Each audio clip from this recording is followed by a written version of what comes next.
It is important to note that suddenly, and against all probability, a sperm whale had been called into existence several miles above the surface of an alien planet.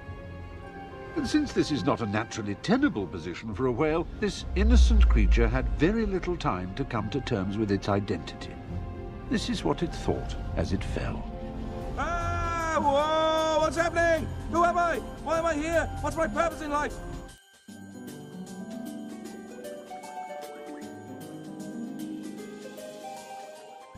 Whales. They're big, they're blue, and they're breathtaking.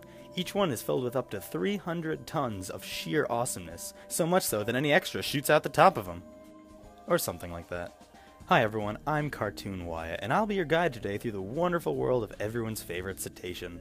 Everybody loves whales.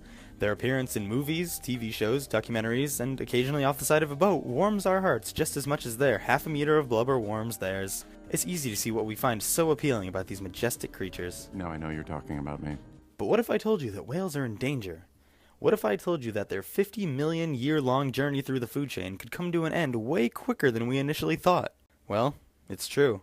It's time to learn the cold hard facts about these cold hard animals. Nowadays, whales' biggest predator comes in the form of two big, ugly, alliterative words. Climate change. Everyone knows about global warming. It's something we've been fighting for decades. The ice is melting, the sea level is rising, and people are walking around with signs all over the place. We get it. But I think it's good to remember every now and again that we humans aren't the only ones who are in deep detrimental doo-doo. Arctic species of all kinds are facing danger to their ecosystems. But the rubric says 5 to 10 minutes, so let's stick with whales for right now.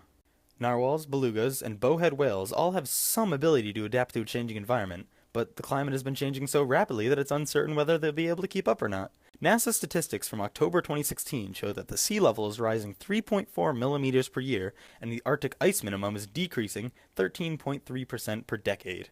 Basically, that means that the ice that covers much of the Arctic Ocean is melting away each year, and it's only getting worse. The gradual heating of the ice caps creates a snowball effect.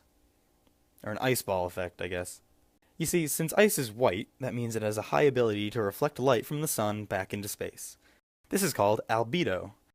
But when the ice starts to melt, less of the light is reflected back, and thus more heat stays on the surface. The more ice that melts, the hotter it gets, and the hotter it gets, the less chance whales have to survive. And it isn't just the habitat itself that's causing problems. Climate change only creates more and more ways for whales to feel the heat. Here, let me show you what I mean.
Alright, well, you get the idea.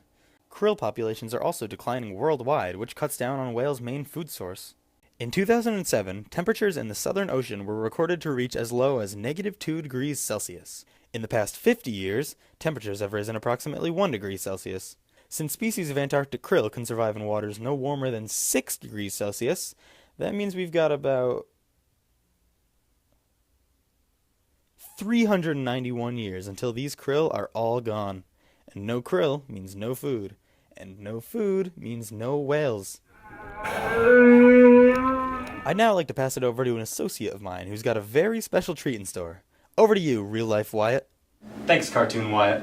Hi everyone, I'm Real Life Wyatt, and today we have an exclusive interview with someone who's witnessed this kind of climate change firsthand. Tell me, Mr. Bass, or may I call you Billy, how did you feel when you found out that the movement of ice floes due to a changing climate can displace species of bowhead whales, making them more susceptible to their killer whale predators? At first I was afraid. I Completely understandable. I would be too.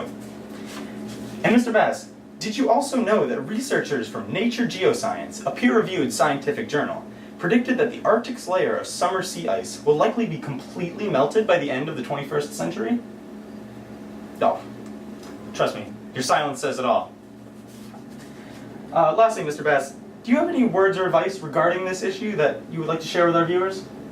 Don't worry. Should be happy. Truly the optimist, even in this dire time. I think we can all learn a thing or two from our friend Billy here. Back to you, Cartoon Wyatt. Like the fish says, we don't have to drive ourselves crazy worrying about our whale friends, but we do have to change our mindset. Bowhead whales are endangered, and narwhals and belugas are near threatened. It's not a problem that's going to go away all by itself. Frankly, if crabs could give birth to whales like they do in SpongeBob, then this probably wouldn't be as big an issue. Barnacles, I hate the pill! But this is the real world, which means it's up to us to make environmentally conscious changes to our everyday lives. But it's not as hard as it seems. There's tons of decisions we can make every day that help create a brighter future for these species. We can make use of renewable energy in our homes. We can drive fuel-efficient, hybrid, or electric vehicles. You can order a Cookie Puss instead of a Fudgy the Whale. It's the little changes we all can make that really make a difference. If everyone can take just a little time out of every day to make these decisions, then the whole world benefits. And even in this troubling time, we can help keep these whales afloat. And now I'm back on the flag. Don't look surprised that I'm still singing, 'cause you know I have the knack. Can you believe what you see? That you can't believe it's me. Did you think for just 1 second you'd be back to look at me? I will survive. I will survive. I will survive. Hey, hey.